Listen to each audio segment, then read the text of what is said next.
Hello everyone, आजच्या लेक्चरमध्ये आपण इक्विलिब्रियम हा एक कॉन्सेप्ट त्या ठिकाणी स्टडी करतोय. इक्विलिब्रियम हा कॉन्सेप्ट घेण्याचं मेन रिझन सांगतो की कारण फिजिक्समध्ये जे सगळ्यात इम्पॉर्टंट ब्रँचेस आपण कन्सिडर करता मेकॅनिक्स आणि इलेक्ट्रोडायनॅमिक्स, नीट असेल किंवा JEEला दोन्हीमध्ये एक्झाममध्ये पण ह्या दोन्ही ब्रँचेसवर जास्त क्वेश्चन विचारले जातात.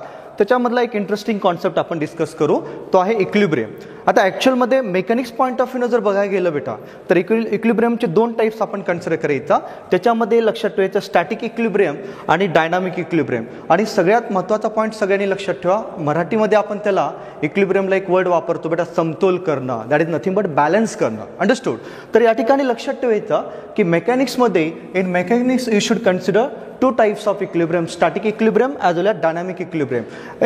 You should consider in this two equilibrium what is important की बाबा रे या ठिकाणी सम ऑफ ऑल फोर्सेस का असलं पाहिजे, झिरो. हे लक्षात ठेवायचं सगळ्यांनी. एखादी बॉडी, एखादा पार्टिकल इक्विलिब्रियम मध्ये ह्याचा अर्थ काय की त्या बॉडीवर ऍक्ट करणाऱ्या सगळ्या फोर्सेसची सम का असली पाहिजे, it should be equal to zero. आता सम ऑफ ऑल फोर्सेस ह्याचा अर्थ काय की सगळ्यांनी लक्षात ठेवायचं बेटा की the forces which acting along x axis, ते राईट असेल किंवा लेफ्ट असेल, ह्या सगळ्यांची सम का आली पाहिजे, झिरो आली पाहिजे. दॅट इज त्याला आपण म्हणतो बेटा हॉरिझॉन्टल इक्विलिब्रियम. अंडरस्टूड. ठीक आहे. The sum of all forces acting along Y axis, vertical, upward या डाऊनवर्ड, त्या सगळ्या फोर्सेसची सम का आली पाहिजे, झिरो. त्याला आपण म्हणतो body in vertical equilibrium. Understood. ठीक आहे. नाव सी, आता बॉडी स्टॅटिक इक्विलिब्रियम मध्ये ह्याचा अर्थ काय की दोन्ही इक्विलिब्रियम घ्या, स्टॅटिक घ्या किंवा डायनामिक घ्या, दोन्हीमध्ये बॉडी कशी असणार आहे तर ती बॉडी या ठिकाणी लक्ष, त्या बॉडीवर ऍक्ट होणाऱ्या सगळ्या फोर्सेसची सम का असणार आहे, झिरो. हा पॉईंट लक्षात ठेवायचा. स्टॅटिक इक्विलिब्रियम म्हणजे काय की त्या ठिकाणी ती बॉडी कशी असणार आहे, in static equilibrium body remain at rest. You should remember that word static is nothing but rest. You should remember. Understood.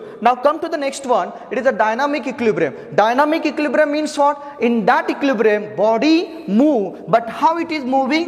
Constant speed. The body is moving with a constant speed. This is a very important point for you. Okay. Now see this is equilibrium which is in mechanics. Now I am considering this concept of equilibrium in electrostatic. See, आता या ठिकाणी लक्षात ठेवायचं सगळ्यांनी बेटा की काही questions त्या ठिकाणी विचारले जातात. कसे विचारले जातात की या ठिकाणी मी काही स्पेशल केसेस घेत आहे इक्विलिब्रियमच्या रिलेटेड. काही दोन केसेस तुम्हाला सांगत आहे बेटा. ठीक आहे. पहिली केस काय घेतली, मी या ठिकाणी दोन चार्जेस घेतले. पण कसे चार्जेस घेतले, I just taken two charges which are like charges. See, like charges म्हणजे काय रे बाबा, तिथं पॉसिबिलिटी लक्षात ठेवायचं. दोन चार्ज घेतलाय, Q1 घेतलाय, एक Q2 घेतलाय, and the separation between this two are D. We have taken. Now see, Q1 आणि Q2 हे कुठले चार्जेस आहेत, पॉइंट चार्ज. म्हणजे काय रे बाबा, जे फोर्स अप्लाय करतात त्याला आपण पॉइंट चार्ज म्हणतो. मग Q1 आणि Q2 लाईक चार्जेस म्हणजे काय, possibility number 1 both can be positive. Yes, both can be positive. Possibility number 2 what, both can be negative particle. Yes, it is possible. ठीक आहे. You can take any one possibility, both are positive या both are negative, you can consider. Now see, two like charges दिलेत आणि तुम्हाला विचारलं का जातं की थर्ड चार्ज म्हणजे कुठला बेटा, त्याला लक्षात ठेवायचं, त्याला म्हणतो आपण टेस्ट चार्ज.